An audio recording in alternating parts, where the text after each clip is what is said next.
Seperti biasa, sebelum kita memulai pembelajaran, mari kita berdoa menurut ajaran agama dan kepercayaan kita masing-masing.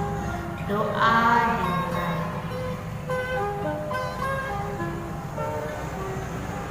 Doa selesai. Nah, pada video pembelajaran kali ini, kita akan membahas materi kita tentang pewarisan sifat bagian yang pertama.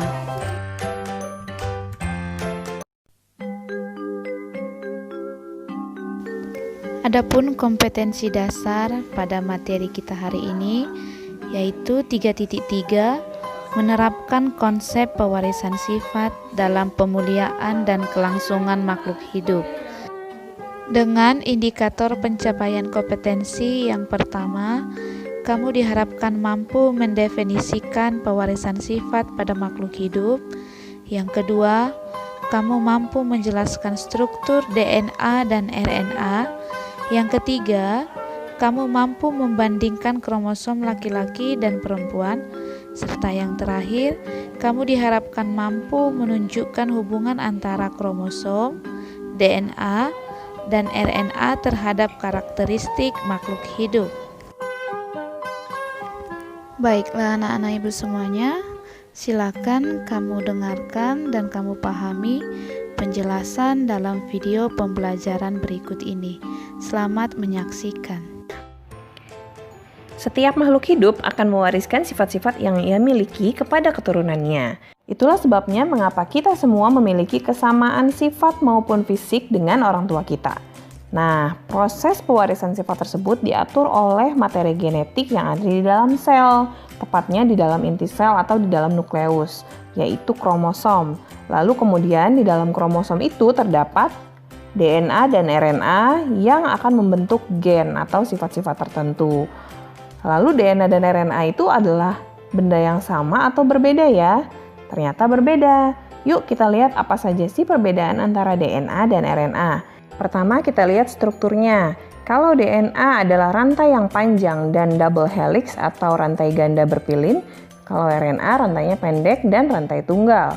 Kemudian DNA terletak dalam inti sel, kloroplas, dan mitokondria. Sementara RNA selain di dalam inti sel, kloroplas, dan mitokondria, juga ada di dalam sitoplasma dan ribosom.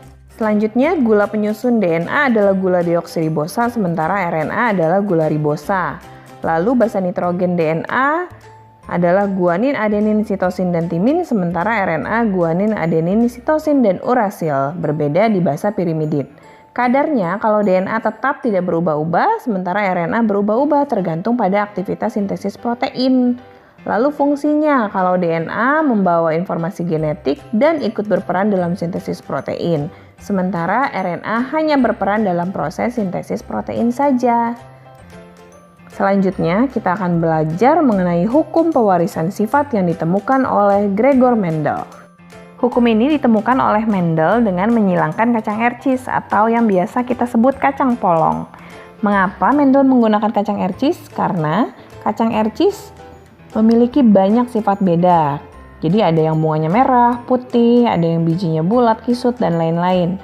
Lalu waktu pembuahan kacang ercis sebentar dan kacang ercis ini mudah sekali untuk dibudidaya, sehingga mudah untuk menumbuhkan dan mengamatinya. Dari percobaannya tersebut, Mendel menemukan hukum segregasi dan hukum asortasi. Jadi, yang pertama, hukum segregasi menyatakan bahwa pasangan alel pada induk akan memisah terlebih dahulu, sehingga setiap gamet hanya membawa satu gen dari induk yang akan diwariskan ke anaknya. Lalu, yang sudah terpisah tadi, gen-gen yang sudah terpisah tadi akan mengelompok dengan gen dari induk pasangannya. Jadi seperti ini ya, misalkan T besar, T kecil. Gen T besar akan berpisah dulu dengan yang T kecil, lalu kemudian T besarnya dan T kecil yang sudah terpisah itu akan bergabung dengan gen dari pasangannya, sehingga terbentuk sifat individu baru. Selanjutnya, sebelum masuk ke materi persilangan, kita harus tahu dulu nih apa saja istilah-istilah dalam persilangan. Ada parental atau biasa disingkat dengan P yang artinya induk. Lalu F ya, F itu filial yang artinya keturunan. Lalu ada sifat dominan yaitu sifat yang menutupi sifat resesif dan ada sifat resesif yang ditutupi oleh sifat dominan. Ada pula genotip, yaitu sifat tidak tampak, biasanya dilambangkan dengan huruf-huruf. Lalu ada fenotip, yaitu sifat yang tampak oleh mata. Homozigot, yaitu pasangan alel sejenis, dan heterozigot, yaitu pasangan alel yang tidak sejenis. Supaya semakin paham mengenai istilahnya, kita langsung yuk ke persilangan. Jadi persilangan itu ada persilangan monohibrid dan persilangan dihibrid. Yang pertama akan kita pelajari adalah yang monohibrid, yaitu persilangan satu sifat beda. Persilangan monohibrid ada lagi dibagi dua menjadi persilangan dominan dan persilangan intermediate. Yang pertama yang dominan dulu nih. Misal contoh soal bunga berwarna merah M besar disilangkan dengan warna putih M kecil. Keturunan F1-nya 100% merah. Lihat persilangannya yuk. P1 atau induk pertama M besar dan M kecil. Maka keturunan sudah pasti M besar M kecil. Kemudian karena yang diminta F2, kita silangkan F1 dengan sesamanya. Jadikan sebagai parental yang kedua ya. Jadi F1-nya kan M besar M kecil. Kita silangkan M besar M kecil dengan sesamanya. Itu jadi parental yang kedua. Ya. Nah, kita dapatkan gametnya nih. Gametnya kan M besar M kecil. Masukin ke tabel, dua-duanya M besar M kecil, lalu kita dapatkan keturunannya seperti ini. Kalau ada M besar pasti jadi merah karena sifat persilangan dominan. Kalau nggak ada M besar jadinya putih. Nah, apa bedanya sih dengan persilangan intermediate? Kalau persilangan intermediate itu menghadirkan sifat baru. Contoh soal nih ya, bunga merah M besar dikawinkan dengan M kecil. Anaknya 100% merah muda. Ada sifat baru, merah muda ya. Kita lihat nih persilangannya. M besar kawin sama M kecil, anaknya M besar M kecil, semuanya merah muda. Jadi ada sifat yang baru, sehingga perbedaannya hanya pada fenotipnya saja. Sementara kalau genotipnya perbandingannya tetap sama. Nih kita lihat ya, perhatikan ya. Kalau M besar merah, kalau M besar M kecil jadinya merah muda, M kecil putih. Sehingga perbandingan fenotipnya merah 1, merah muda 2, kalau putih 1. Jadi 1 banding 2 banding 1. Bandingkan dengan yang tadi nih, masih ingat nggak yang dominan? Persilangan dominan perbandingannya 3 banding 1. Nah, supaya lebih paham kita coba yuk latihan soal. Perhatikan ya, tikus berambut hitam disilangkan dengan tikus berambut putih. Ternyata keturunannya 100% berambut kelabu. Berarti sifat persilangannya apa coba? Intermediate ya, karena ada sifat baru yaitu kelabu. Yuk kita silangkan. P1 adalah H besar kawin sama H kecil. H besar itu berarti hitam, kemudian H kecil adalah putih. Terus ternyata katanya keturunan pertamanya 100% kelabu, berarti H besar H kecil itu adalah kelabu atau abu-abu ya. Nah, terus katanya apa? F1 disilangkan dengan tikus berambut putih ya, dikasih tahu nih berarti parentalnya. F1 H besar H kecil disilangkan sama tikus rambut putih, H kecil. Bagaimanakah keturunannya? Kita cari gametnya, ada H besar sama H kecil, yang ini hanya kecil saja ya, karena hanya kecil-kecil, jadi udah gametnya H kecil dan H kecil. Gabungin nih di tabel, H besar H kecil, dan H kecil. Jadi perbandingan genotipnya adalah H besar H kecil banding H kecil, 2 banding 2 ya. Fenotipnya abu-abu, H besar H kecil abu-abu, H kecil putih. 2 banding 2 sama dengan 1 banding 1 ya. Nah, soal kedua. Kelinci berbulu hitam itu dominan, disilangkan dengan kelinci bulu putih resesif. Yuk silangkan parental 1, H besar, dikawinkan dengan yang putih itu resesif ya, H kecil, putih. Nah, keturunannya F1-nya, keturunan pertamanya sudah pasti H besar H kecil. Karena induknya yang satu H besar semua, yang satu H kecil semua. Jadi pasti keturunannya H besar H kecil. Dan katanya H besar H kecil itu hitam ya. Berarti untuk soal yang ini sifat persilangannya adalah dominan ya. Lalu yuk kita lihat, tentukan perbandingan fenotip F2-nya. Tapi nggak dikasih tahu parental 2-nya siapa. Artinya kita silangkan F1 dengan sesamanya. H besar H kecil kawin sama H besar H kecil, maka F2-nya. Kita lihat gametnya kan ada H besar H kecil nih dia nih. Terus yang satu lagi juga H besar H kecil. Lalu masukkan gamet-gametnya ke dalam tabel, lalu kita silangkan deh ya. H besar sama H besar, terus H besar, H kecil, H besar, H kecil, H kecil, H kecil. Jadi genotipnya perbandingannya H besar, H besar, H besar, H kecil, H H kecil. Yang ada H besar, fenotipnya hitam. Kalau tidak ada H besar, yaitu H kecil, fenotipnya putih. Jadi perbandingan fenotipnya adalah 3:1. Selanjutnya kita belajar mengenai persilangan dihibrid atau persilangan dua sifat beda. Contoh nih, kacang ercis berbiji bulat warna kuning, berarti ada sifat biji bulat dan berwarna kuning. Dua sifat ya. Disilangkan dengan ercis berbiji kisut warna hijau. Tentukan perbandingan fenotip F2-nya. Nggak dikasih tahu nih parental 2-nya siapa, berarti nanti F1 kita silangkan dengan sesamanya. Nih kita lihat ya, B besar, K besar disilangkan dengan B kecil, K kecil. Yang satu besar semua, yang satu kecil semua, jadinya heterozigot. B besar, K kecil ya. Lalu kita lihat nih gametnya nih, B besar, K kecil, gametnya ada 4 macam. Sama dua-duanya 4 nih gametnya.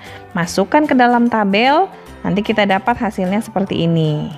Ya, jadi kalau persilangan dihibrid sesama heterozigot disilangkan, nanti perbandingan fenotipnya 9331. Supaya lebih paham yuk kita lihat pelatihan soal ya. Kacang ercis berbiji bulat. Bulat itu sifat dominan, berarti bulat B besar ya karena dominan. Kemudian bunganya putih, tapi katanya putih itu resesif. Resesif dari lawannya apa? Lawannya adalah merah, berarti M besar.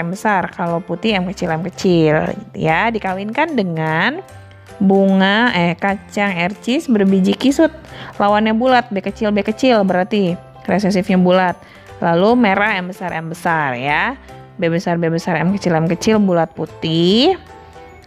Terus B kecil, M besar adalah kisut merah.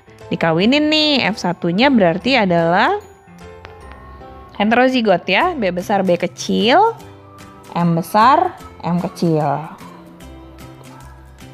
Nah, karena perpaduan dua-duanya, jadi benar-benar heterozigot. Tapi sifatnya, fenotipnya masih sama dengan yang dominan, karena masih sama-sama punya gen dominan. B besar bulat, M besar merah. Nggak dikasih tahu P2-nya, berarti F1 kita silangkan dengan sesamanya. B besar, B kecil, M besar, M kecil, disilangkan dengan sesamanya. Bulat merah ya, biji bulat warna merah dikawinkan dengan kacang ercis juga biji bulat warna merah. Lalu kita cari gametnya masing-masing dan kita masukkan ke dalam tabel ya. Garis dulu nih. Nanti F2-nya, untuk mencari F2 kita buat tabel, tapi tabelnya lebih besar karena masing-masing induknya memiliki 4 gamet ya. Karena heterozigot double itu gametnya ada 4.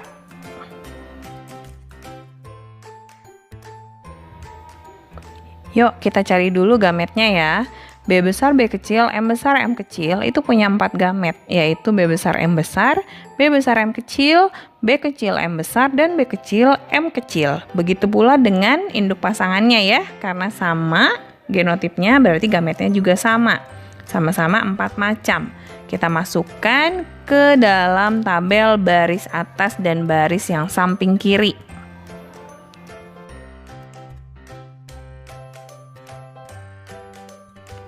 Nah, kalau sudah dimasukkan semua gamet-gametnya, barulah kita gabung-gabungkan nih yang di dalam kotaknya nih. Contoh ini nih, B besar, M besar, M besar. Karena gabungan kedua gamet induk ya. B besar, M besar, M kecil. Begitu seterusnya kalian lengkapi semua isi tabelnya. Akhirnya kita dapat nih ya, kalau sudah lengkap, kita tentukan fenotipnya. Kalau ada B besar dan ada M besar, berarti dia biji bulat bunga merah. Kalau B-nya doang yang besar, M-nya kecil-kecil, berarti berbiji bulat bunganya warna putih. Kalau B-nya kecil-kecil, ada M besar, berarti biji kisut bunga merah. Lalu kalau B kecil semua, M juga kecil semua, berarti bijinya kisut, bunganya warna putih. Kalau kita hitung yang ada di dalam tabel, berarti yang B besar M besar itu ada 9, B besar M kecil ada 3, B kecil M besar ada 3, yang kecil semua ada 1. Jadi kita dapat perbandingannya 9:3:3:1.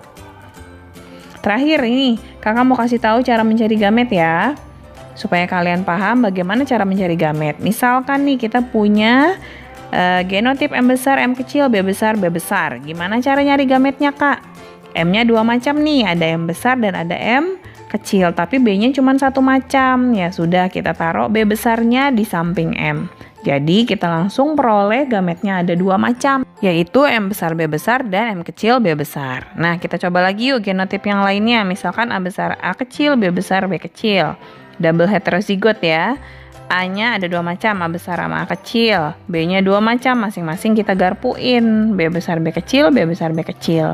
Jadi kita peroleh gametnya A besar B besar, A besar B kecil, A kecil B besar, dan A kecil B kecil. Ada 4 nih gametnya kalau double heterozigot. Coba lagi, misalkan A besar dengan B kecil B kecil. Sama semua nih, A-nya cuma satu macam, A besar, B-nya juga cuma satu macam, B kecil. Jadi ya sudah, gametnya cuma satu, A besar B kecil. Lanjut satu lagi nih. Misalnya kita punya K besar, B besar, B kecil. K-nya cuma satu macam, B-nya ada dua, kita garpuin B besar B kecil sehingga gametnya K besar B besar dan K besar B kecil. Itu cara mencari macam-macam gamet. Nah, kalau mau nyari jumlahnya gampang. Rumusnya adalah 2 pangkat N. N-nya itu adalah alel yang heterozigot. Ya, jadi kalau jadi kalau misalnya nih, yang tadi kita hitung, A besar, A kecil, B besar, B kecil. Heterozigotnya ada berapa? Ada 2 ya. A heterozigot, B heterozigot. Jadi 2 pangkat 2. Gametnya ada 4. Bener ya? Ada 4. Terus yang ini nih, misalkan A besar, B kecil, B kecil. Yang heterozigot berapa? 0. Kan nggak ada ya, semuanya homozigot. 2 pangkat 0, 1. Jadi gametnya cuma 1. Coba yang ini nih, K besar, B besar, B kecil. Heterozigotnya ada berapa? Cuman yang B, cuma 1. Jadi 2 pangkat 1. Gametnya berarti ada 2, betul ya? Jadi kalau mencari jumlah gamet, rumusnya 2 pangkat N. N-nya adalah alel ya, heterozigot. Tapi kalau mau cari macam-macam gametnya harus dijabarkan seperti ini ya.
Sekalian, demikianlah penjelasan materi kita dalam video pembelajaran kita hari ini. Nah, Ibu tetap berharap kalian dapat memahami dan mengerti apa yang telah kalian lihat dan kalian dengarkan dalam penjelasan video pembelajaran kita pada hari ini. Dan seperti biasa, akan ada soal-soal latihan melalui LK-LK yang dibagikan melalui web sekolah untuk kamu kerjakan. Silahkan anak-anak kami kerjakan dengan baik. Pergunakan video pembelajaran yang telah kamu terima agar kamu dapat menjawab soal-soal latihan dengan baik dan benar. Dan untuk menutup pembelajaran kita pada hari ini, mari kita berdoa menurut ajaran agama dan kepercayaan kita masing-masing. Doa dimulai. Doa selesai. Nah, sampai jumpa di video pembelajaran kita yang selanjutnya. Tetap ingat, jaga kesehatan